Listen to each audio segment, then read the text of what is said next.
Let's dive into a business mystery that could literally save you thousands of dollars.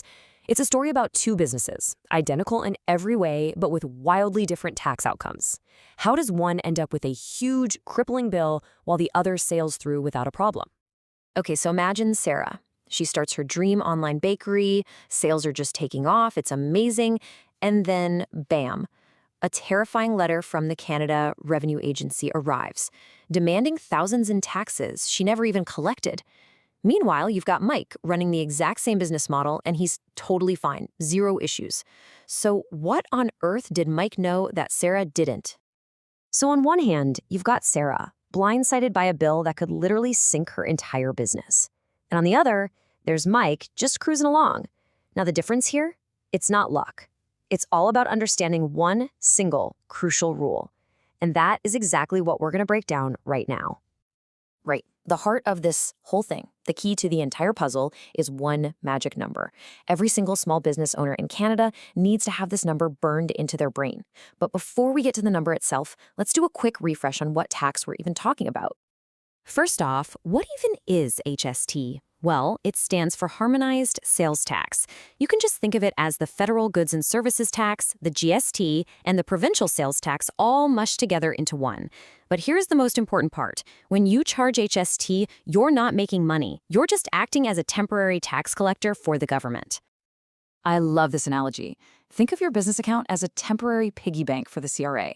The HST you collect from a customer, it flows in, but it was never really yours to begin with. It's just passing through on its way to the government. Getting that mindset right is honestly half the battle.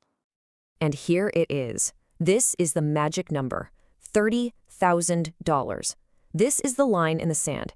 It's the threshold that separates a small supplier, who doesn't have to worry about any of this, from a business that is legally required to register and start collecting HST. Crossing this line changes everything. So how is that $30,000 calculated? Okay, listen up, because this is where most people get tripped up.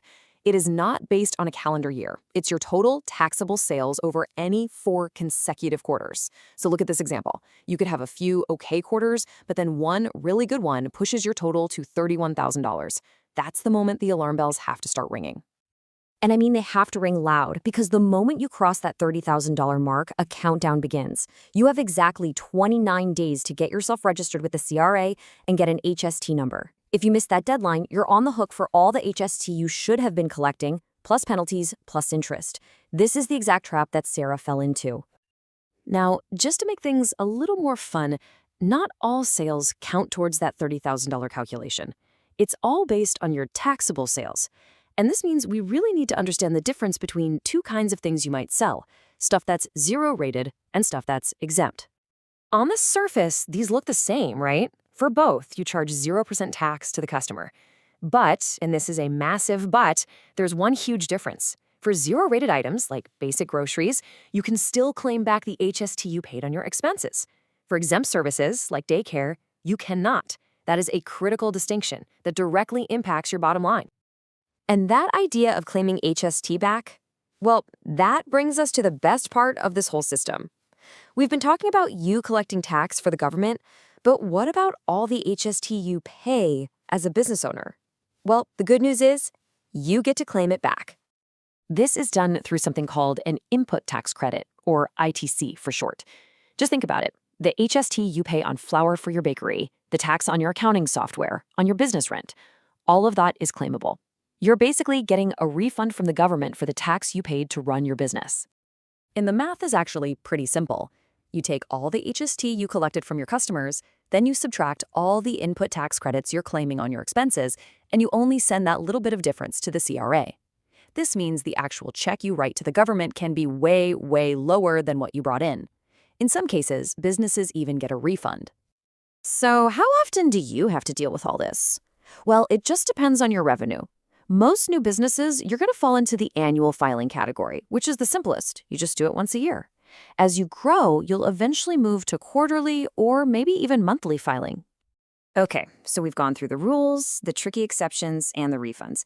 Now, let's just boil this all down into a super simple, clear action plan so you can make sure you end up like Mike and not like Sarah. Let's go back to our bakers one last time. They both made $45,000. Sarah never registered, so the CRA came after her for the full $5,850 she should have collected, plus penalties. And because she wasn't registered, she couldn't claim a single dollar back in ITCs. Mike, on the other hand, did it right. He collected that same $5,850, but he also claimed back $4,200 in ITCs on all his expenses. His final bill, just $1,650. I mean, the difference is just staggering. So here it is, your action plan. It's just 3 simple steps. First, track your revenue like a hawk. Always keep an eye on that rolling 4-quarter total. Second, the second you cross that $30,000 line, register immediately. Don't put it off. And third, claim everything you are entitled to. Every single input tax credit is your money coming back into your pocket. So the final question really is for you. Now that you know the rules, are you on top of it? Are you actively tracking your revenue against that $30,000 threshold? Or are you maybe just one good sales quarter away from a very unpleasant surprise from the CRA?